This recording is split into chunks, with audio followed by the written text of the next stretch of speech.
البلاغ نکالا۔ ہاں، لیکن پھر 1916 میں انہیں کلکتہ سے نکال کر رانچی میں نظر بند کر دیا گیا۔ 4 سال بعد 1920 میں رہائی ملی اور پھر گاندھی جی سے ملاقات ہوئی۔ جی، یہ پہلی ملاقات تھی اور وہ خلافت تحریک میں شامل ہو گئے۔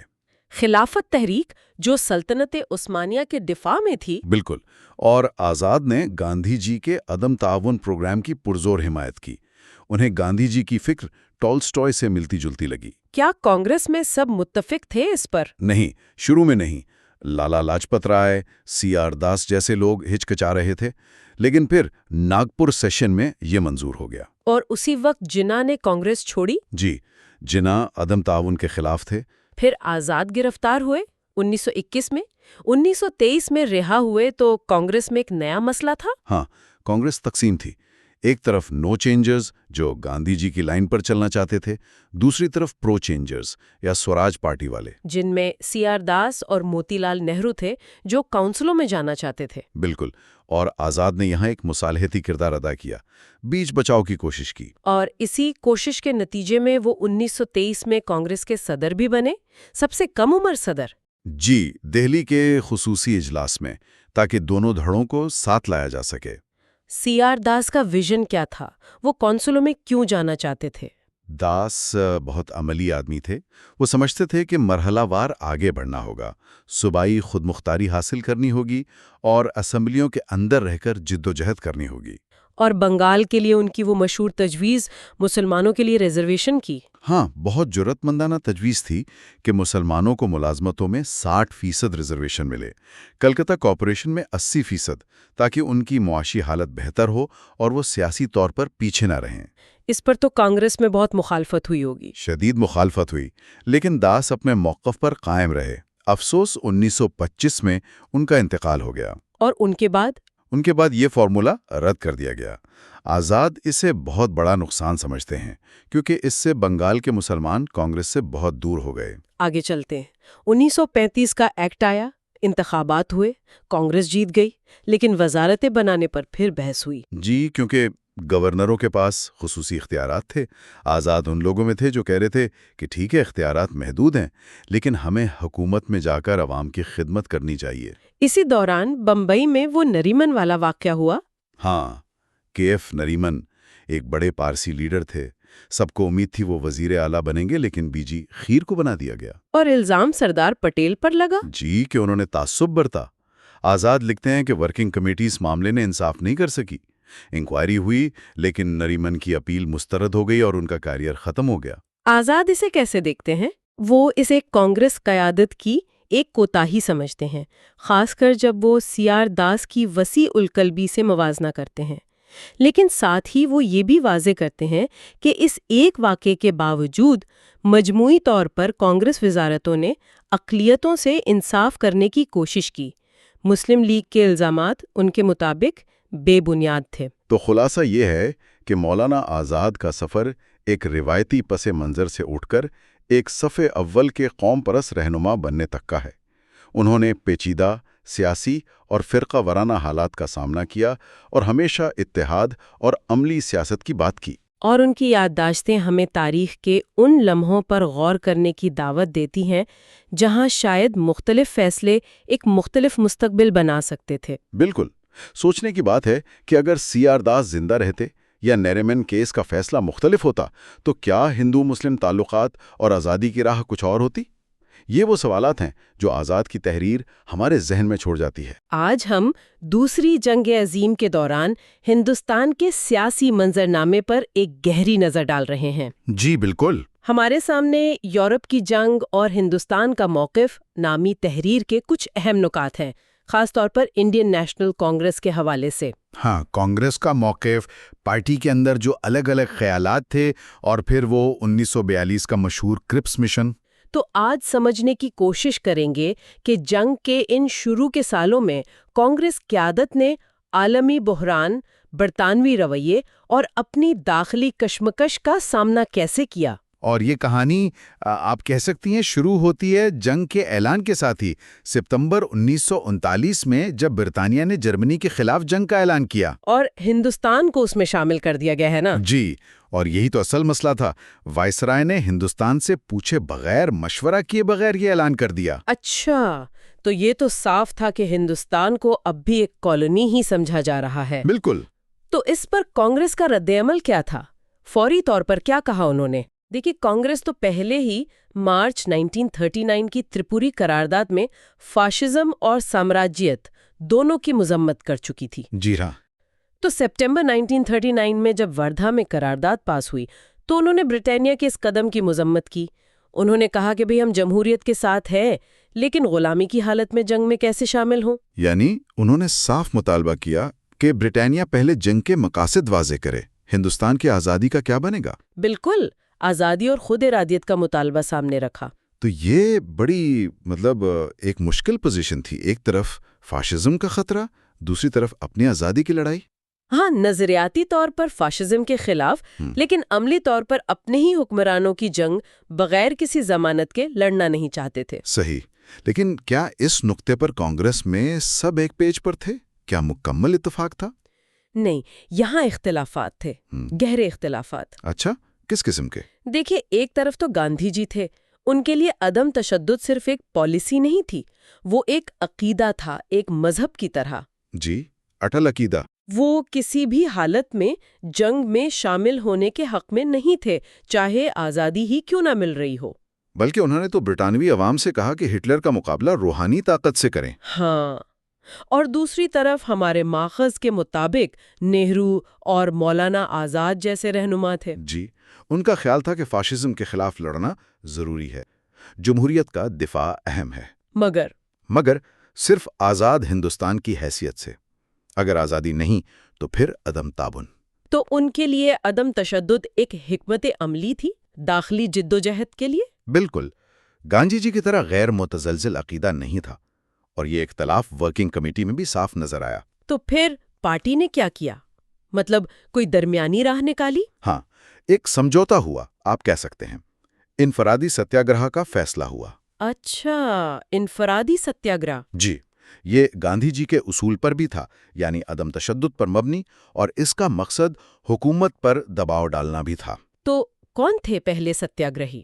ونوبھا بھاوے، اور ان کے بعد نہرو جی، مولانا آزاد سمیت بہت سے رہنما گرفتار بھی ہوئے۔ تو یہ ایک طرح کا محدود احتجاج تھا؟ جی، محدود تھا، لیکن حالات تیزی سے بدل رہے تھے۔ 1941-42 کی بات ہے یہ؟ جی، جرمنی نے روس پر حملہ کر دیا، جاپان نے پرل ہاربر پر۔ جنگ مشرق میں، مطلب ہندوستان کے دروازے تک آ پہنچی۔ اور بین الاقوامی دباؤ بھی بڑھ رہا تھا برطانیہ پر؟ بہت زیادہ، خاص طور پر امریکہ اور چین کی طرف سے۔ چیانگ کائی شیک تو ہندوستان آئے بھی تھے اسی سلسلے میں۔ اچھا، وہ بھی آئے تھے؟ جی، وہ چاہتے تھے کہ برطانیہ ہندوستان سے کوئی سمجھوتا کرے۔ اسی ماحول میں پھر سر اسٹیفورڈ کرپس اپنا مشن لے کر دہلی پہنچے۔ کرپس مشن، بہت سنا ہے اس کے بارے میں۔ کیا تجاویز تھی ان کی؟ کیا واقعی کوئی ٹھوس پیشکش تھی؟ دیکھیں، کاغذ پر تو تجاویز بڑی پرکشش لگ رہی تھیں۔ کہا گیا کہ جنگ کے بعد ہندوستان کو ڈومینین سٹیٹس ملے گا، یعنی داخلی خود مختاری۔ جی، یا پھر مکمل آزادی کا حق بھی ہوگا، آپ چاہیں تو دولت مشترکہ سے الگ بھی ہو سکتے ہیں۔ اور فوری طور پر جنگ کے دوران؟ کیا فوری طور پر یہ کہا کہ وائس رائے کی جو ایگزیکٹو کاؤنسل ہے وہ پوری کی پوری ہندوستانی ہوگی، تمام ممبرز ہندوستانی ہوں گے۔ یہ تو واقعی مثبت لگتا ہے۔ پھر بات بنی کیوں نہیں؟ مذاکرات کیوں ناکام ہوئے؟ اصل مسئلہ اختیارات کی نوعیت کا تھا کہ یہ جو ہندوستانی کاؤنسل بنے گی اس کے پاس اصل طاقت کیا ہوگی۔ اچھا، مولانا آزاد کی پہلی ملاقات میں کرپس نے انہیں یقین دلایا کہ یہ کاؤنسل ایک ذمہ دار کابینہ کی طرح کام کرے گی اور وائس رائے صرف نام کا سربراہ ہوگا، مداخلت نہیں کرے گا۔ لیکن بعد کی ملاقاتوں میں وہ اس بات سے آپ کہہ سکتے ہیں تھوڑا پیچھے ہٹ گئے۔ یہ واضح نہیں تھا کہ قانونی طور پر اختیارات کس کے پاس ہوں گے۔ مطلب وائس رائے کے پاس ہی رہیں گے قانونی اختیارات؟ جی، قانونی طور پر تو وہی با اختیار تھا، اور کرپس عملی طور پر اختیارات کی منتقلی کی کوئی ٹھوس یقین دہانی نہیں دے رہے تھے۔ اور دفاع کا کیا معاملہ تھا؟ جنگ کے وقت تو یہ سب سے اہم ہوتا ہے۔ بالکل، اور یہیں ایک اور بڑا مسئلہ تھا۔ تجویز یہ تھی کہ ہندوستانی وزیر دفاع تو ہوگا، لیکن اس کے اختیارات محدود ہوں گے۔ یعنی اصل کنٹرول پھر بھی انگریزوں کے پاس؟ جی، اصل کنٹرول برطانوی کمانڈر ان چیف جو اس وقت ویول تھے ان کے پاس ہی رہنا تھا۔ مولانا آزاد کی ویول سے ملاقات بھی ہوئی، لیکن وہ اختیارات بانٹنے پر راضی نہیں تھے۔ تو یہ تو ایک بڑی رکاوٹ تھی۔ کوئی اور بھی اہم نقطہ تھا اختلاف کا؟ ہاں، ایک اور بہت ہی متنازع تجویز تھی۔ وہ تھی صوبوں کو یہ اختیار دینا کہ وہ چاہیں تو مستقبل میں بننے والی انڈین یونین میں شامل نہ ہوں۔ اوہ، یہ تو تقسیم کی طرف اشارہ تھا۔ جی بالکل، گاندھی جی اور پوری کانگریس نے اس کی سخت مخالفت کی۔ انہیں لگا کہ یہ ہندوستان کو توڑنے کی بنیاد رکھی جا رہی ہے۔ تو ان وجوہات کی بنا پر کانگریس نے یہ تجاویز مسترد کر دی؟ جی، کانگریس ورکنگ کمیٹی نے صاف انکار کر دیا۔ بنیادی وجوہات یہی تھیں: جنگ کے دوران حقیقی اختیارات نہیں مل رہے، مستقبل کے وعدے غیر یقینی ہیں، دفاع کا کنٹرول نہیں دیا جا رہا، اور صوبوں کو علیحدگی کا حق جو اتحاد کے لیے خطرہ ہے۔ ماخذ یہ بھی کہتا ہے کہ کرپس کے رویے میں تبدیلی، یعنی پہلے کچھ کہنا بعد میں پیچھے ہٹنا، اس نے بھی ناکامی میں کردار ادا کیا۔ جی، ایسا لگتا ہے کہ وہ خود بھی شاید پوری طرح با اختیار نہیں تھے، یا پھر لندن سے ہدایات بدل گئی تھیں۔ بہرحال پیشکش کا کھوکھلا پن سامنے آ گیا۔ تو کرپس مشن ناکام ہو گیا۔ اس کے بعد کیا ہوا؟ مایوسی تو پھیلی ہوگی۔ بہت زیادہ، اور اس ناکامی کے اثرات بھی گہرے ہوئے۔ ایک طرف تو راج گوپالاچاری جیسے رہنما تھے۔ انہوں نے کیا کیا؟ انہوں نے کانگریس سے اختلاف کیا۔ ان کا خیال تھا کہ مسلم لیگ کا جو مطالبہ ہے تقسیم کا، اسے کسی حد تک مان کر فوری طور پر ایک قومی حکومت بنا لینی چاہیے۔ انہوں نے ورکنگ کمیٹی سے استعفیٰ بھی دے دیا۔ اچھا، یہ تو ایک بڑا قدم تھا۔ جی، اور دوسری طرف نہرو جیسے رہنما تھے۔ وہ بین الاقوامی صورتحال، خاص طور پر چین کی مدد نہ کر پانے اور ہندوستان کے جنگ میں مؤثر کردار ادا نہ کر پانے کی وجہ سے بہت پریشان اور افسردہ تھے۔ تو خلاصہ یہ ہے کہ یہ دور کانگریس کے لیے انتہائی مشکل تھا۔ ایک طرف عالمی جنگ، فاشزم کا خطرہ، برطانوی ہٹ دھرمی، اور دوسری طرف پارٹی کے اندرونی اختلافات، گاندھی جی کا عدم تشدد کا نظریہ اور دوسرے رہنماؤں کا عملیت پسندانہ موقف۔ اور کرپس مشن جو ایک امید بن کر آیا تھا، وہ بھی حقیقی اختیارات نہ دینے اور ہندوستان کے ممکنہ بٹوارے کے خدشات کی وجہ سے ناکام ہو گیا۔ جی بالکل، اور یہ صورتحال ہمیں ایک اہم سوال کی طرف لے جاتی ہے۔ وہ کیا؟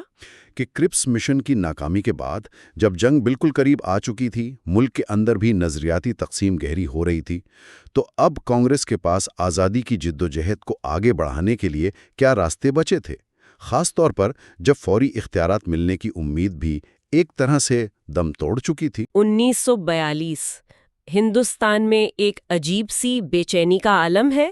کرپس مشن ابھی ناکام ہوا ہے، جنگ دہلیز پر دستک دے رہی ہے، اور آزادی کی جدوجہد ایک نئے موڑ پر ہے۔ آج ہم اس دور کے ایک اہم رہنما کی یادداشتوں کے ذریعے ان واقعات کو سمجھنے کی کوشش کریں گے، خاص طور پر ہندوستان چھوڑو تحریک کے آغاز اور اس کے بعد جو کچھ ہوا۔ یہ یادداشتیں اس وقت کے کانگریس صدر کی ہیں۔ جی بالکل، وہ وقت تھا جب ہندوستان آپ کہہ سکتے ہیں ایک دورائے پر تھا۔ ایک طرف تو دوسری جنگ عظیم کا شدید دباؤ تھا، جاپانی حملے کا خطرہ سر پہ تھا، دوسری طرف برٹش حکومت کا رویہ تھا اور آزادی کی تڑپ جو بڑھتی جا رہی تھی۔ اور ان یادداشتوں سے پتہ چلتا ہے کہ خود کانگریس کی قیادت میں بھی حکمت عملی پر کافی اختلافات تھے۔ صحیح، تو آئیے اس پیچیدہ صورتحال کو ذرا کھولتے ہیں۔ کرپس مشن کی ناکامی، یہ تو ایک بڑا دھچکا تھا۔ رہنما کی یادداشتوں میں اس کے بارے میں کیا ملتا ہے؟ مطلب پس پردہ کیا چل رہا تھا؟ دیکھیں، یادداشتوں کے مطابق رہنما کا تو صاف ماننا تھا کہ یہ مشن صرف ایک دکھاوا تھا۔ چرچل حکومت آزادی دینے میں بالکل سنجیدہ نہیں تھی۔ انہوں نے الہ آباد میں جو کانگریس کمیٹی کی میٹنگ ہوئی تھی اپریل یا مئی 1942 میں، وہاں واضح کیا کہ تجاویز وہ مبہم ہیں، اصل اختیارات نہیں دیے جا رہے ہیں، خاص طور پر دفاع کے معاملے میں۔ اچھا، یعنی دفاع کا معاملہ اہم تھا؟ جی ہاں، کیونکہ جنگ چل رہی تھی، اور انہوں نے اس خیال کو بھی رد کیا کہ مشن سے عوام کا رویہ جنگ کے بارے میں بدل گیا ہے۔ ایسا کچھ نہیں تھا۔ اور جاپانی حملے کا خطرہ، اس پر ان کا کیا خیال تھا؟ وہاں ان کا موقف بہت واضح تھا۔ انہوں نے کہا کہ بھئی جاپان سے آزادی کی امید رکھنا یہ تو خود کو دھوکہ دینا ہے۔ اگر جاپان حملہ کرتا ہے تو ہندوستان کو اپنا دفاع کرنا ہوگا، ہر حال میں۔ جاری حد کی مزاحمت ضروری ہے، چاہے انگریزوں سے کتنے ہی اختلاف کیوں نہ ہوں۔ دلچسپ بات یہ ہے کہ اسی دوران گاندھی جی کے رویے میں ایک نمایاں تبدیلی آ رہی تھی۔ جی ہاں، یہ بہت اہم نکتہ ہے۔ رہنما لکھتے ہیں کہ گاندھی جی جو پہلے جنگ کے دوران کسی بڑی تحریک کے یوں کہیں کہ حق میں نہیں تھے، وہ اب تیزی سے ایک منظم عوامی کوشش کی طرف مائل ہو رہے تھے۔ جون 1942 میں واردھا میں ملاقات ہوئی تو رہنما کو یہ تبدیلی صاف محسوس ہوئی۔ اچھا، اور اسی وقت وہ اسکوچڈ ارتھ پالیسی والی بات بھی چل رہی تھی، یہ کیا تھا؟ ہاں، حکومت بنگال اور کلکتہ خالی کرنے اور اسکوچڈ ارتھ پالیسی پر غور کر رہی تھی۔ مطلب جاپانی اگر آگے بڑھیں تو ان کے ہاتھ کچھ نہ لگے، سب کچھ تباہ کر دو۔ اس سے عوام میں ظاہر ہے بہت خوف و ہراس پھیل گیا۔ تو اسی پس منظر میں اختلافات بڑے ہوں گے کانگریس کے اندر۔ رہنما اور گاندھی جی میں کیا بنیادی فرق تھا سوچ کا؟ فرق یہ تھا کہ رہنما کا خیال تھا کہ اگر جاپانی حملہ ہو اور انگریز کمزور پڑے تو کانگریس کو آگے بڑھ کر اقتدار سنبھالنا چاہیے تاکہ ملک میں افراتفری نہ پھیلے۔ لیکن گاندھی جی، ان کا خیال تھا کہ اگر انگریز ہندوستان چھوڑ دیں تو جاپان حملہ ہی نہیں کرے گا۔ یہ تو بڑا بنیادی اختلاف ہے۔ جی، یہ اسٹریٹجک اختلاف تھا۔ پھر آیا جولائی 1942، واردھا اور ہندوستان چھوڑو کا خیال، یہ کیسے سامنے آیا؟ وہاں ورکنگ کمیٹی کی میٹنگ میں گاندھی جی نے پہلی بار یہ بات کی، ہندوستان چھوڑو۔ رہنما، جیسا کہ وہ لکھتے ہیں، کافی تذبذب میں تھے۔ ایک طرف تو اتحادیوں سے ہمدردی تھی فاشزم کے خلاف جنگ کی وجہ سے، دوسری طرف انگریزوں کا رویہ قابل قبول نہیں تھا۔ گاندھی جی کا اصرار تھا کہ بس اب وقت آ گیا ہے۔ اور وہ اختلافات والی بات کہ گاندھی جی نے استعفیٰ تک مانگ لیا تھا؟ جی، یہ بھی ہوا۔ رہنما کو ڈر تھا کہ جنگ کے دوران حکومت تحریک کو کچل دے گی، رہنما گرفتار ہو جائیں گے تو تحریک پرشدت ہو سکتی ہے۔ گاندھی جی کو امید تھی کہ انہیں تیاری کا وقت ملے گا۔ بحث اتنی بڑی کہ گاندھی جی نے ایک خط میں رہنما اور نہرو کو مستعفی ہونے کو کہا، حالانکہ بعد میں وہ خط واپس لے لیا۔ لیکن اس سے اندازہ ہوتا ہے کہ تناؤ کتنا تھا۔ گاندھی جی نے یہ بھی واضح کیا کہ تحریک عدم تشدد پر مبنی ہوگی، لیکن ہر طریقہ سوائے تشدد کے جائز ہوگا۔ نہرو نے اسے کھلی بغاوت کہا اور یہ لفظ گاندھی جی کو پسند آیا۔ پھر 14 جولائی کو ورکنگ کمیٹی نے قرارداد منظور کر لی۔ کیا تھا اس قرارداد میں؟ اس میں مطالبہ تھا کہ برطانوی حکمرانی فوراً ختم ہو تاکہ ہندوستان اپنا دفاع کر سکے اور دنیا میں آزادی کے لیے اپنا کردار ادا کر سکے۔ یہ بھی صاف کیا گیا کہ مقصد اتحادیوں کو پریشان کرنا نہیں ہے اور آزاد ہندوستان اتحادی فوجوں کو اپنی سرزمین استعمال کرنے دے سکتا ہے۔ اور پھر بمبئی کا وہ تاریخی اجلاس؟ جی، 7 اگست 1942 کو بامبے میں آل انڈیا کانگریس کمیٹی کا اجلاس شروع ہوا۔ رہنما نے تقریر کی۔ 8 اگست کی شام کو قرارداد منظور ہو گئی اور اسی رات رہنما کو اطلاع مل گئی کہ گرفتاری ہونے والی ہے۔ پہلے سے؟ جی، اور اگلی صبح 9 اگست کو رہنما اور باقی تمام بڑے لیڈر گرفتار کر لیے گئے۔ انہیں کہاں لے جایا گیا؟ ایک خاص ٹرین میں بٹھا کر نامعلوم منزل کی طرف لے گئے، جو بعد میں پتہ چلا کہ احمد نگر قلعہ ہے۔ راستے میں پونا اسٹیشن پر گاندھی جی اور سروجنی نائیڈو کو اتار لیا گیا۔ قلعے میں رہنما اور 9 دوسرے ورکنگ کمیٹی ممبران کو ایک فوجی بیرک جیسی عمارت میں رکھا گیا۔ قید کے حالات کیسے تھے؟ سنا ہے شروع میں بالکل رابطہ منقطع تھا۔ بالکل، شروع میں تو دنیا سے مکمل طور پر کاٹ دیا گیا تھا، نہ خط، نہ اخبار، کچھ بھی نہیں۔ یہ بہت سخت تھا۔ بعد میں ستمبر 1942 سے ہفتے میں ایک خط لکھنے اور ایک اخبار ٹائمز آف انڈیا منگوانے کی اجازت ملی۔ اور اسی اخبار سے انہیں باہر کے حالات کا پتہ چلا؟ جی، اسی سے انہیں ملک میں ہونے والے پرتشدد واقعات جیسے تار کاٹنا، تھانوں پر حملے، ان سب کا علم ہوا۔ جو رہنما کے خدشات تھے وہ ایک طرح سے سچ ثابت ہو رہے تھے۔ قید کے دوران کچھ اور اہم واقعات بھی ہوئے؟ ہاں، ایک تو گاندھی جی کا 1943 کا وہ 21 دن کا روزہ تھا۔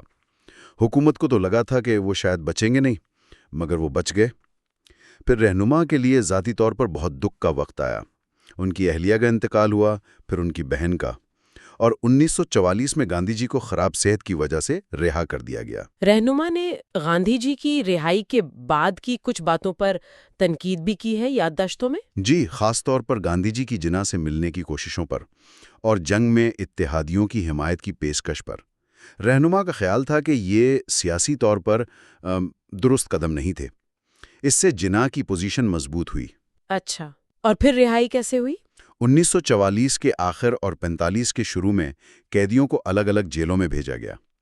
رہنما کو بنگال میں بانکوڑا جیل منتقل کیا گیا۔ پھر جون 1945 میں نئے وائس رائے لارڈ ویول نے شملہ کانفرنس کا اعلان کیا اور کانگریس رہنماؤں کی رہائی کا حکم دے دیا۔ رہنما کو بانکوڑا میں ہی رہائی کا حکم ملا اور وہ کلکتہ واپس آ گئے۔ کلکتہ واپسی 3 سال بعد کیسا رہا ہوگا وہ لمحہ؟ یادداشتوں میں لکھتے ہیں کہ استقبال تو ہوا، لیکن ذہن پر گزرے 3 سالوں کا بوجھ تھا، خاص طور پر اہلیہ کی وفات کا غم۔ وہ آزادی کی جدوجہد کی ایک ذاتی قیمت تھی جو انہوں نے ادا کی۔ واقعی یہ یادداشتیں ہمیں تاریخ کے اس اہم موڑ کو صرف سیاسی طور پر نہیں بلکہ انسانی سطح پر بھی سمجھنے میں مدد دیتی ہیں۔ قیادت کے اندر کے اختلافات، ذاتی قربانیاں، بدلتے حالات۔ بالکل، یہ دکھاتا ہے کہ بڑے تاریخی فیصلے کتنی پیچیدگیوں اور اندرونی کشمکش کے درمیان ہوتے ہیں۔ اور یہ سوچنے پر مجبور کرتا ہے کہ اگر اس نازک وقت میں حکمت عملی پر مکمل اتفاق ہوتا تو کیا تاریخ کا دھارا کچھ مختلف ہوتا؟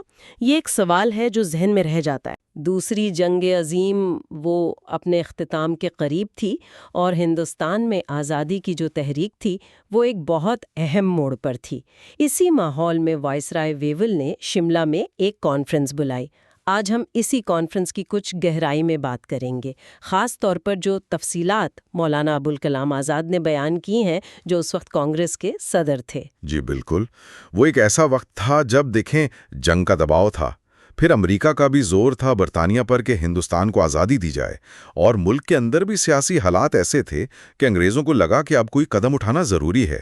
تو شملہ کانفرنس اسی سلسلے کی ایک کڑی تھی۔ ٹھیک، آج ہم یہی سمجھنے کی کوشش کریں گے کہ یہ کانفرنس کیوں ہوئی، کیا پیشکش تھی اور یہ ناکام کیوں ہوئی۔ تو یہ جو وائسرائے ویول کی پیشکش تھی، کیا یہ پہلے کی کوششوں سے، جیسے وہ کرپس مشن تھا، اس سے کچھ مختلف تھی؟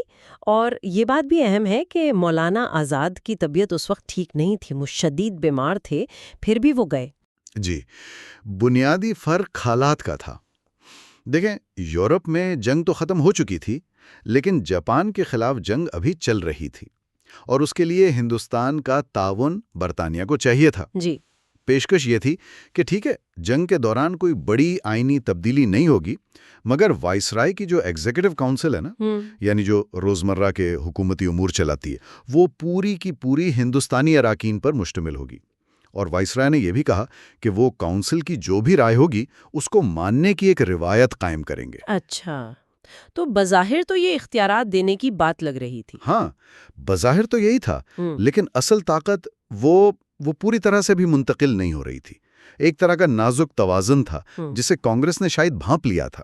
تو کانگریس کا رد عمل کیا تھا اس پر؟ کیا فوراً مان گئے یا کچھ تحفظات تھے؟ کانگریس ورکنگ کمیٹی نے، اور گاندھی جی بھی وہاں موجود تھے، انہوں نے مولانا آزاد کو پورا اختیار دے دیا۔ کافی سوچ بچار ہوئی اور پھر انہوں نے فیصلہ کیا کہ پیشکش قبول کر لینی چاہیے، مگر کچھ شرطیں تھیں۔ وہ چاہتے تھے کہ ایگزیکٹو کونسل اور وائسرائے کا تعلق واضح ہو، فوج کی پوزیشن کیا ہوگی یہ طے ہو، اور یہ کہ جو بھی نئی حکومت بنے اسے جنگ میں ہندوستان کی شمولیت پر دوبارہ غور کرنے کا حق ہو۔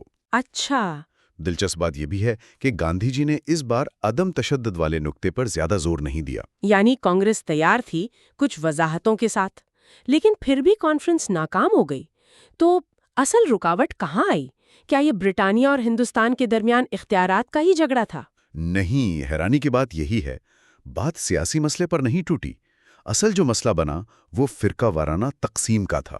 مسلم لیگ یعنی جناح صاحب کی قیادت میں وہ اس بات پر اڑ گئی کہ کونسل میں جتنے بھی مسلم ممبر ہوں گے ان سب کو نامزد کرنے کا حق صرف اور صرف مسلم لیگ کو ہوگا۔ یہ تو پھر کانگریس کے لیے، جو خود کو سب کی نمائندہ جماعت کہتی تھی، ایک بڑا چیلنج رہا ہوگا۔ ان کا کیا جواب تھا اس پر؟ کانگریس نے اسے بالکل مسترد کر دیا، سختی سے۔ ان کا موقف بہت واضح تھا کہ بھئی ہم تو ایک قومی جماعت ہیں، ہمیں حق ہے کہ ہم کسی بھی ہندوستانی کو نامزد کریں، چاہے وہ ہندو ہو، مسلمان، سکھ، پارسی یا عیسائی۔ وہ صرف ہندوؤں کی پارٹی بننے کو تیار نہیں تھے۔ مولانا آزاد نے خود کہا کہ بھئی کانگریس اگر کسی مسلم کو نامزد کرتی ہے تو اس سے مسلم لیگ کا کیا تعلق، چاہے اس سے ہندو نمائندوں کی تعداد کم ہی کیوں نہ ہو جائے۔ اور وائسرائے ویول، ان کا کیا کردار رہا اس سارے معاملے میں؟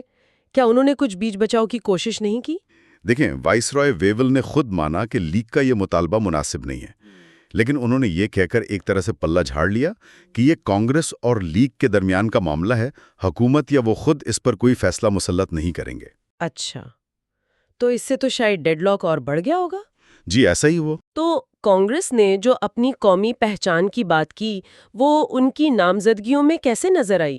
کانگریس نے جو 15 ناموں کی فہرست دی نا، اس میں صرف 2 ہندو تھے۔ صرف 2؟ جی، باقی 13 میں ایک مسلمان تھے، خود مولانا آزاد، ایک پارسی تھے جن کے لیے مولانا نے خاص طور پر اصرار کیا کیونکہ 1942 کی تحریک میں پارسی کمیونٹی نے کانگریس کا بہت ساتھ دیا تھا، اور ایک ہندوستانی عیسائی تھے۔ تو یہ فہرست خود بتا رہی تھی کہ کانگریس کا کردار قومی اور سیکولر ہے، حالانکہ لیگ نے اس کی بھی مخالفت کی۔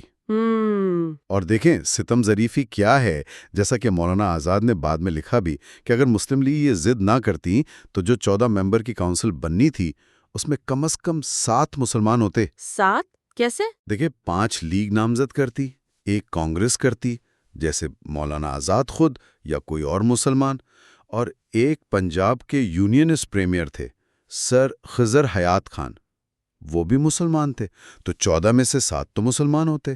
مولانا آزاد کے مطابق لیگ کی اس ضد نے خود مسلمانوں کو متحدہ ہندوستان کی حکومت میں ایک فیصلہ کن اکثریت سے محروم کر دیا۔ تو اگر ہم مجموعی طور پر دیکھیں، شملہ کانفرنس کی ناکامی یہ صرف ایک میٹنگ کی ناکامی نہیں کی، اس کے اثرات تو بہت دور تک گئے۔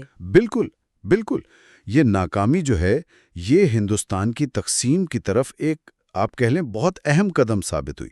اس نے یہ بالکل واضح کر دیا کہ اب اصل رکاوٹ شاید برطانیہ اتنا نہیں رہا تھا جتنی خود ہندوستان کی سیاسی جماعتوں کے درمیان یہ فرقہ وارانہ خلیج بن گئی تھی۔ اس کے فوراً بعد پھر برٹن میں لیبر پارٹی کی حکومت آ گئی، جاپان پر ایٹم بم گرے، جنگ ختم ہوئی جس کی مولانا آزاد نے مذمت بھی کی تھی اخلاقی طور پر، اور پھر ہندوستان میں نئے الیکشن کا اعلان ہو گیا، اور ان الیکشنز نے اسی فرقہ وارانہ تقسیم کو اور زیادہ پکا کر دیا۔ اور آخر میں ہمارے سننے والوں کے لیے ایک سوچنے کی بات، مولانا آزاد یہ بھی ذکر کرتے ہیں کہ اسی زمانے میں ہندوستان کی جو اپنی فورسز تھیں، بحریہ، فوج، پولیس، ان میں بھی آزادی کا جذبہ بہت بڑھ گیا تھا۔ سرکاری اہلکار بھی کھل کر کانگریس کی حمایت کر رہے تھے، جیسے وہ بہلیہ کی بغاوت ہوئی یا INA کے مقدمات چلے تو عوام کا رد عمل بہت شدید تھا۔ تو سوال یہ بنتا ہے کہ اگر شملہ کانفرنس کامیاب ہو جاتی اور ایک متحدہ قومی حکومت بن جاتی تو کیا ہندوستان کی تاریخ کچھ مختلف ہو سکتی تھی؟ کیا وہ جو ایک متحدہ قومی جذبہ ابھر رہا تھا، جو سرکاری اداروں تک میں نظر آ رہا تھا، وہ اس بڑھتی ہوئی فرقہ وارانہ تقسیم کو روک سکتا تھا؟ یہ ایک سوال ہے جس پر سوچا جا سکتا ہے۔ اچھا، تو آئیے سیدھا چلتے ہیں 1946 کے ہندوستان میں۔ ملک آزادی کے بالکل قریب، مگر وہ فرقہ وارانہ تقسیم وہ گہری ہوتی جا رہی تھی۔ جی بالکل، اور اسی ماحول میں برطانوی کابینہ مشن آیا۔ مقصد تھا اقتدار کی منتقلی کا کوئی آپ کہہ لیں قابل عمل راستہ نکالنا۔ اور آج ہم خاص طور پر ان واقعات کو مولانا ابوالکلام آزاد کے نقطہ نظر سے دیکھیں گے۔ ہاں، وہ اس سارے عمل میں ایک مرکزی کردار تھے، ہے نا؟ بالکل، اور یہ سمجھنا بھی ضروری ہے کہ اس وقت تک ہندوستان میں آزادی کی خواہش بہت شدید ہو چکی تھی، صرف عوام میں نہیں۔ اچھا؟ بلکہ برطانیہ میں جو نئی لیبر حکومت آئی تھی وہ بھی یہ سمجھ رہی تھی کہ اب پرانے طریقے نہیں چلیں گے، ایک باعزت حل ضروری تھا۔ تو یہ مشن دہلی پہنچا مارچ 1946 میں۔ اس میں کون کون تھے؟ لارڈ پیتھک لارنس، جی پیتھک لارنس، سر اسٹفرڈ کرپس اور AV الیگزینڈر، اور خود برطانوی وزیر اعظم ایٹلی نے بھی پارلیمنٹ میں واضح کیا تھا کہ ہندوستان کی وہ کیا کہتے ہیں بدلتی ہوئی حقیقت کو ماننا ہوگا۔ صحیح۔ اسی دوران مولانا آزاد جو اس وقت کانگریس کے صدر تھے، انہوں نے ایک فارمولا پیش کیا، ٹھیک؟ جی ہاں، ایک وفاقی نظام، یعنی مرکز کے پاس صرف 3 بہت بنیادی شعبے ہوں گے: دفاع، مواصلات اور خارجہ امور، اور باقی سب اختیارات صوبوں کے پاس۔ بالکل، مکمل داخلی خود مختاری۔ اس کا اصل مقصد یہ تھا کہ مسلمانوں کے جو خدشات تھے انہیں ملک کو تقسیم کیے بغیر حل کیا جائے۔ اور دلچسپ بات یہ ہے کہ شروع میں اسے مانا بھی گیا۔ ہاں، مشن نے بھی اور کانگریس ورکنگ کمیٹی نے بھی، یہاں تک کہ گاندھی جی نے بھی اسے مثبت انداز میں دیکھا تھا۔ لیکن مولانا آزاد خود تقسیم کے سخت خلاف تھے۔ اپنے 15 اپریل 1946 کے بیان میں تو انہوں نے کھل کر پاکستان اسکیم کی مخالفت کی۔ جی، ان کا واضح موقف تھا کہ تقسیم خود مسلمانوں کے لیے نقصان دہ ہوگی۔ ہندوستان میں جو کروڑوں مسلمان رہ جائیں گے، ان کے مسائل بڑھیں گے، ان کا اثر و رسوخ کم ہو جائے گا، یہ ان کی دلیل تھی۔ تو ان کے خیال میں ان کا اپنا فارمولا بیکر تھا۔ بالکل، وہ کہتے تھے کہ جو فوائد پاکستان اسکیم میں بتائے جا رہے ہیں، یعنی مسلم اکثریتی صوبوں کو خود مختاری، وہ ان کے فارمولے سے بھی حاصل ہو سکتے ہیں، لیکن تقسیم کے نقصانات کے بغیر۔ پھر آیا 16 مئی 1946 اور مشن نے اپنا حتمی منصوبہ پیش کیا، کابینہ مشن پلان۔ جی، جو آزاد کی اسکیم سے کافی ملتا جلتا تھا، لیکن اس میں وہ 3 گروپ یا زونز والی بات شامل کر دی گئی تھی: گروپ اے، بی اور سی۔ اے ہندو اکثریت والے صوبے اور بی اور سی مسلم اکثریت والے۔ درست۔ گروپ بی میں پنجاب، سندھ، سرحد، بلوچستان، اور سی میں بنگال اور آسام۔ اور یہاں ایک امید کی کرن نظر آئی جب دونوں کانگریس اور مسلم لیگ نے اسے مان لیا جون 1946 میں۔ جی بالکل، ایک مختصر سے عرصے کے لیے لگا کہ شاید متحدہ ہندوستان ہی آزاد ہو جائے گا۔ وہ ایک، آپ کہہ لیں، امید کا لمحہ تھا۔ مگر یہ اتفاق رائے زیادہ دیر نہیں چلا۔ پہلے تو کانگریس کی صدالت بدلی، نہرو آگے آزاد کی جگہ۔ اور پھر 7 جولائی کو بمبئی میں AICC نے پلان کی توثیق تو کر دی، لیکن صرف 3 دن بعد 10 جولائی کو نہرو نے بحیثیت صدر وہ پریس کانفرنس کر دی اور کہہ دیا کہ کانگریس آئین ساز اسمبلی میں کسی پیشگی شرط کے بغیر جا رہی ہے اور وہ پلان میں تبدیلی کر سکتی ہے۔ اچھا۔ مولانا آزاد نے اسے اپنی کتاب میں ایک بہت بڑی غلطی، ایک افسوسناک بیان کہا ہے، جس نے لیگ کو بدظن ہونے کا پورا موقع دے دیا۔ اور رد عمل بھی فوراً آیا جنانے کا، یہ تو پلان سے انحراف ہے۔ بالکل۔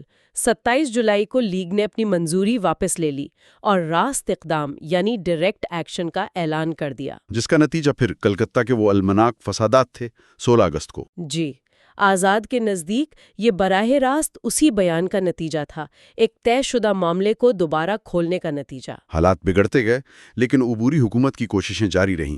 12 اگست کو نہرو کو دعوت ملی، اور کچھ عرصے بعد 15 اکتوبر کو لیگ بھی شامل ہو گئی، لیکن وہاں بھی پھر وزارتوں پر جھگڑا شروع ہو گیا۔ ہاں، پٹیل وزارت داخلہ نہیں چھوڑنا چاہتے تھے، تو لیگ کو وزارت خزانہ دے دی گئی۔ حالانکہ آزاد نے خبردار کیا تھا کہ یہ وزارت اہم ہے، یہ لیگ کو دینا ٹھیک نہیں، کام میں رکاوٹ آئے گی، مگر ان کے سنی نہیں گئی۔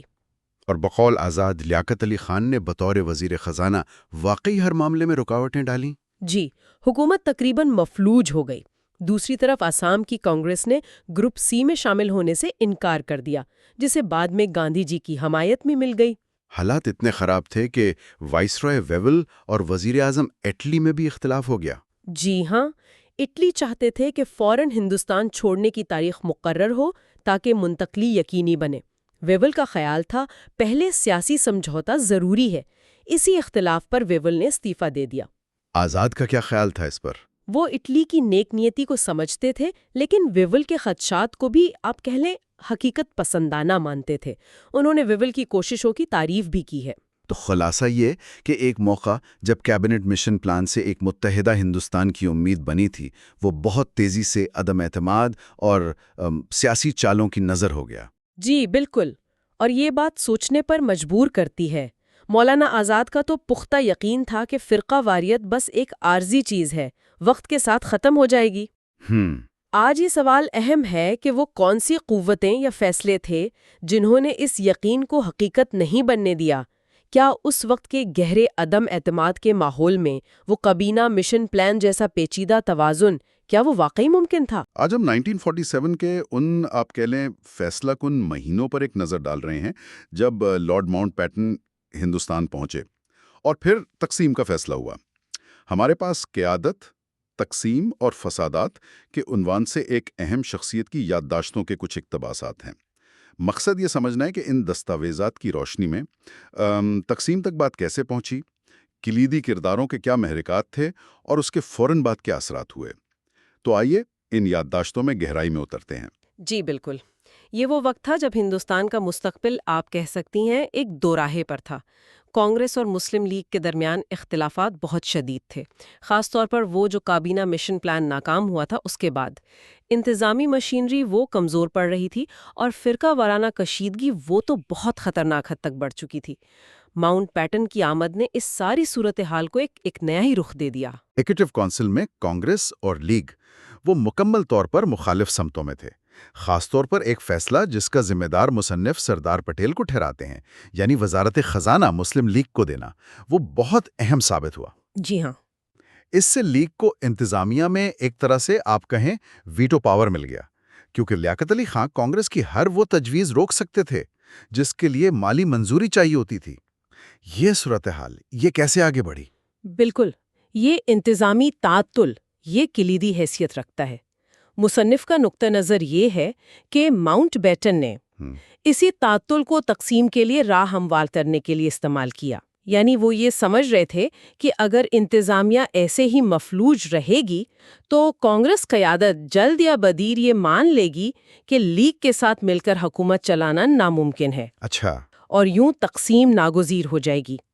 انہوں نے اسی نقطے پر کانگریس رہنماؤں کو قائل کرنا شروع کیا۔ اور ان یادداشتوں کے مطابق سردار پٹیل اس تعطل سے سب سے زیادہ مایوس تھے۔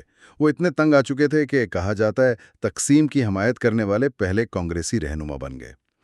یہ تو ایک بڑی تبدیلی تھی۔ پھر ماؤنٹ بیٹن نے نہرو پر توجہ مرکوز کی۔ مصنف بتاتے ہیں کہ نہرو تو شروع میں تقسیم کے سخت خلاف تھے، تو کیا صرف انتظامی تعطلی وجہ تھی یا کچھ اور عوامل بھی تھے جنہوں نے نہرو کا ذہن بدلا؟ جی ہاں، یہاں مصنف جو ہے وہ ذاتی عوامل کی طرف بھی اشارہ کرتے ہیں۔ ان کے مطابق نہ صرف ماؤنٹ بیٹن کی اپنی شخصیت اور دلائل، بلکہ لیڈی ماؤنٹ بیٹن اور شاید وی کے کرشنا مینن کے اثر و رسوخ نے بھی نہرو کی مخالفت کو کمزور کیا۔ مصنف پٹیل کی مایوسی کو تو ایک طرح سے دو قومی نظریے کو عملی طور پر قبول کرنے کے مترادف قرار دیتے ہیں، اور نہرو کی بدلتی سوچ کو لیگ کے ساتھ کام کرنے کی جو ناممکنات تھیں اس سے پیدا ہونے والی مایوسی کا نتیجہ بتاتے ہیں۔ لیکن ظاہر ہے مخالفت بھی تھی۔ مصنف خود، جیسا کہ ان اقتباسات سے واضح ہے، تقسیم کے شدید مخالف تھے۔ وہ کابینہ مشن پلان کو ہی آپ کہہ لیں واحد قابل عمل حل سمجھتے رہے، اور انہوں نے پٹیل اور نہرو کو قائل کرنے کی بہت کوشش کی۔ وہ تو بڑی امید لے کے گاندھی جی کے پاس بھی گئے، جن کا وہ مشہور قول تھا کہ تقسیم میری لاش پر سے ہوگی۔ مگر یہاں ایک اور آپ کہہ لیں حیران کن موڑ آتا ہے۔ مصنف کے مطابق گاندھی جی کا موقف بھی وہ وقت کے ساتھ بدل گیا۔ سردار پٹیل کے دلائل کے متحدہ ہندوستان کمزور رہے گا جبکہ تقسیم شدہ ہندوستان کا مرکز مضبوط ہوگا، اور ماؤنٹ بیٹن کی یقین دہانیوں نے، ان سب نے مل کر گاندھی جی کی مزاحمت کو بھی کم کر دیا۔ مصنف کے لیے تو یہ ایک بہت بڑی مایوسی تھی، کیونکہ انہیں گاندھی جی سے آخری امید تھی۔ تو آخر کار فیصلہ ہو گیا۔ کانگریس ورکنگ کمیٹی اور پھر آل انڈیا کانگریس کمیٹی یعنی AICC نے ماؤنٹ بیٹن پلان کو یعنی تقسیم ہند کو قبول کر لیا۔ البتہ ان یادداشتوں میں خان عبد الغفار خان جیسے رہنماؤں کے شدید رد عمل کا ذکر ملتا ہے۔ انہوں نے تو اسے دھوکہ دہی قرار دیا، اور صوبہ سرحد میں ریفرنڈم ہوا جس کا خدائی خدمتگاروں نے بائیکاٹ کیا۔ وہ کانگریس کے اتحادی تھے۔ جی، اور پھر تقسیم کے عمل کو نافذ کرنے کی رفتار تھی۔ ماؤنٹ بیٹن نے مصنف کے بقول کمال تیزی سے اثاثوں، فوج اور سرکاری ملازمتوں کی تقسیم مکمل کی۔ مصنف خاص طور پر فوج کی فرقہ وارانہ بنیادوں پر تقسیم کو بہت تباہ کن قرار دیتے ہیں، اور اسے بعد میں جو وسیع پیمانے پر خون ریزی ہوئی اس کا ایک بڑا ذمہ دار ٹھہراتے ہیں۔ ان کا یہ بھی ماننا ہے کہ مسلم لیگ کی طرف سے تمام مسلم افسران پر پاکستان جانے کے لیے دباؤ ڈالنا وہ ایک غلطی تھی جس نے دونوں ملکوں کی افواج میں ایک تلخی پیدا کی۔ اور آزادی کا جشن وہ واقعی بہت مختصر ثابت ہوا۔ جلد ہی پنجاب میں فرقہ وارانہ فسادات پھوٹ پڑے، جس کی ہولناکی کا شاید کسی نے تصور بھی نہیں کیا تھا۔ مصنف لکھتے ہیں کہ دہلی میں بھی مسلمانوں پر حملے ہوئے، اور ایک خطرناک نظریہ یعنی بدلہ لینے اور مخالف کمیونٹی کے لوگوں کو یرغمال بنانے کا وہ سامنے آیا۔ جی، اور یہ یادداشتیں اس وقت نہرو کی شدید پریشانی اور مصنف کے مطابق سردار پٹیل کے رویے میں ایک تضاد کو بھی نمایاں کرتی ہیں۔ تو گاندھی جی دہلی میں امن قائم کرنے اور خاص طور پر مسلمانوں کے تحفظ کے لیے بھوک ہڑتال پر چلے گئے۔ مصنف کا تاثر ہے کہ یہ ہڑتال جزوی طور پر پٹیل کی پالیسیوں کے خلاف بھی تھی، اور بالآخر اسی امن کی کوشش کی قیمت گاندھی جی کو اپنی جان دے کر چکانی پڑی جب انہیں ان عناصر نے قتل کر دیا جو ان کی مفاہمت کی پالیسی کے خلاف تھے۔ تو ان اقتباسات کا مجموعی پیغام کیا ہے؟ لگتا ہے مصنف کا بنیادی نقطہ یہ ہے کہ ہندوستان کی تقسیم ایک المیہ تھا جو شاید جلد بازی میں چند اہم رہنماؤں کی مایوسی، ذاتی اثر و رسوخ اور شاید برطانوی حکمت عملی کے تحت وقوع پذیر ہوا۔ اس کے جو ممکنہ تباکن انسانی نتائج تھے ان کا اندازہ ہوتے ہوئے بھی انہیں روکنے کے لیے کافی کوشش نہیں کی گئی۔ بالکل، اور یہ یادداشتیں ہمیں ایک اہم سوال پر غور کرنے کی دعوت دیتی ہیں۔ کیا تاریخ کا دھارا مختلف ہو سکتا تھا اگر اس وقت کے رہنماؤں پر وہ فوری دباؤ اور مایوسی حاوی نہ ہوتی؟ اگر کابینہ مشن پلان جیسے متبادل راستوں پر آپ کہہ لیں ثابت قدمی دکھائی جاتی تو برصغیر کا نقشہ اور مستقبل کیا ہوتا؟ یہ ایک ایسا سوال ہے جو آج بھی ہمیں سوچنے پر مجبور کرتا ہے۔ آج ہم کچھ خاص ذرائع کا گہرائی میں جائزہ لے رہے ہیں۔ موضوع ہے گاندھی جی کی شہادت اور تقسیم ہند کا انجام۔ جی، یہ ذرائع گاندھی جی کے قتل کے فوراً بعد کے حالات اور تقسیم پر مصنف کے خاصے تنقیدی خیالات پیش کرتے ہیں۔ بالکل، اور ہمارا مقصد ہے کہ ان ذرائع سے اہم باتیں سمجھیں، خاص طور پر جو مصنف نے تقسیم کے اثرات کے بارے میں کہی ہیں۔ تو ان ذرائع کو دیکھتے ہیں۔ پہلی بات جو سامنے آتی ہے وہ گاندھی جی کے قتل کے وقت سیکیورٹی کے انتظامات ہیں۔ جی، یہ ایک بہت اہم نقطہ ہے جو مصنف نے اٹھایا ہے۔ ذریعہ کہتا ہے کہ برلا ہاؤس تو ایک محفوظ جگہ تھی، پھر بھی قاتل ناتھورام گوڈ سے وہ ریوالور لے کر اندر چلا گیا، مطلب بغیر کسی روک ٹوک کے۔ ہاں، اور مصنف اس پر سخت حیرانی اور افسوس کا اظہار کرتا ہے، خاص طور پر جب پہلے ایک بم کا واقعہ بھی ہو چکا تھا۔ تو سوال یہ ہے کہ سخت حفاظتی اقدامات کیوں نہیں تھے؟ مصنف کے مطابق وہاں تلاشی لینا مشکل نہیں تھا، گیٹ تو ایک ہی تھا۔ یہ سیکیورٹی کی ناکامی ان کے لیے ناقابل فہم ہے۔ اور قاتل کے رویے کا بھی ذکر ہے کہ وہ مشکوک لگ رہا تھا۔ جی بالکل، مصنف کا خیال ہے کہ سی آئی ڈی کو اس پر نظر رکھنی چاہیے تھی، مگر ایسا کچھ نہیں ہوا۔ اچھا، قتل کے بعد پھر عوامی رد عمل بھی تو بہت شدید تھا۔ بہت زیادہ۔ ذرائع بتاتے ہیں کہ جے پرکاش نارائن اور پی سی گھوش جیسے لیڈروں نے تو کھل کر وزیر داخلہ سردار پٹیل پر الزام لگایا۔ نااہلی کا الزام، یہ تو بہت بڑی بات تھی۔ یہ ہاں بہت سنگین الزامات تھے، اور مصنف کے مطابق سردار پٹیل ان باتوں سے ذاتی طور پر بہت صدمے میں تھے۔ انہوں نے پارٹی میں اتحاد رکھنے کی کوشش تو کی۔ بالکل کی، لیکن مصنف کا ماننا ہے کہ یہ تنقید اور صدمہ اس نے ان کی صحت پر بہت برا اثر ڈالا، جس کا نتیجہ پھر وہ ہارٹ اٹیک نکلا۔ جی 2 ماہ بعد ہی۔ تو یہ صرف سیاسی نہیں، ایک طرح سے ذاتی سانحہ بھی بنا ان کے لیے مصنف کے مطابق۔ ذرائع میں ایک اور حیران کن بات لکھی ہے ہاں کہ جب سارا ملک سوگ منا رہا تھا ہاں، تو گوالیر اور اجین جیسی جگہوں پر کچھ لوگ مٹھائیاں بانٹ رہے تھے۔ زہر کو دکھاتا ہے جس کا مصنف ذکر کر رہا ہے۔ لیکن یہ خوشی زیادہ دیر نہیں چلی۔ نہیں، بالکل نہیں۔ عوامی غصہ پھر جلدی ہی ہندو مہا سبھا اور RSS کے رہنماؤں کی طرف مڑ گیا۔ اچھا، اور گوڈسے کے مقدمے کے دوران بھی اگرچہ زیادہ تر لوگ اس کے فعل کے خلاف تھے، کچھ حامی بھی تھے۔ یہ تضاد بھی قابل غور ہے۔ اب ذرا تقسیم کے بارے میں مصنف کے خیالات پر آتے ہیں۔ ان کا موقف تو بہت واضح ہے بلکہ سخت ہے۔ جی، وہ بالکل صاف کہتے ہیں۔ وہ سمجھتے ہیں کہ پاکستان کا بننا مسلمانوں کے لیے اچھا نہیں رہا۔ اس نے برصغیر کے مسلمانوں کو کمزور کیا اور مسئلے حل نہیں ہوئے۔ بالکل، اور وہ اس کی کئی وجوہات بھی بتاتی ہیں۔ پہلی تو یہ کہ پاکستان کی جو قیادت بنی، ان کے پاس آزادی کی جدوجہد کا وہ تجربہ نہیں تھا جو کانگریسی لیڈروں کے پاس تھا۔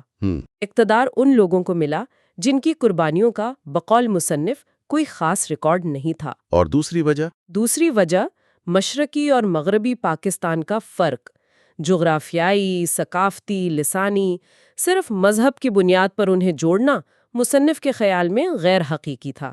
اور تیسری شاید سب سے اہم بات جو وہ کہتے ہیں، جی، کہ تقسیم نے ہندو مسلم دشمنی کو ایک طرح سے آئینی شکل دے دی، یعنی قانونی حیثیت مل گئی۔ ہاں، جس کا نتیجہ پھر یہ نکلا کہ دونوں ملک دفاع پر بے تحاشا خرچ کرنے لگے۔ یہ بوجھ آج تک ہے۔ مصنف کا تو یہ بھی خیال ہے کہ کابینہ مشن پلان بہتر ہوتا۔ جی، وہ کہتی ہیں کہ اگر اس وقت ثابت قدمی دکھاتے، تقسیم قبول نہ کرتے تو مستقبل شاید بہتر ہوتا۔ لیکن وہ اس دلیل کو نہیں مانتے کہ تقسیم ناگزیر تھی۔ وہ اسے رد کرتے ہیں۔ البتہ وہ یہ ضرور مانتے ہیں کہ نہرو اور پٹیل جیسے رہنما وہ بعد میں حالات کے دباؤ میں اسے ناگزیر سمجھنے لگے تھے۔ تو اگر ہم ان ذرائع کا خلاصہ کریں، کیلی نکات کیا نکلتے ہیں؟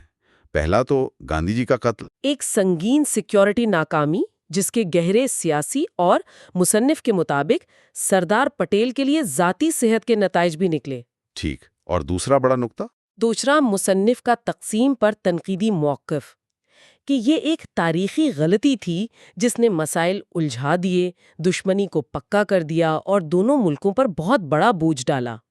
مصنف یہ بھی تسلیم کرتا ہے آخر میں کہ اب پاکستان ایک حقیقت ہے۔ جی، اور دونوں ملکوں کے مفاد میں ہے کہ وہ اچھے ہمسایوں کی طرح رہیں، یہ تو وہ مانتے ہیں۔ لیکن وہ ایک سوال چھوڑ جاتے ہیں بالکل، ایک بنیادی سوال جو سوچنے پر مجبور کرتا ہے۔ کہ کیا تقسیم واقعی ناگزیر تھی یا یہ ایک ایسی غلطی تھی جس سے بچا جا سکتا تھا؟ اور مصنف کے مطابق اس کا فیصلہ تو تاریخ ہی کرے گی۔ یہ ایک اہم نقطہ ہے جو ان ذرائع کے مطالعے سے ذہن میں رہتا ہے۔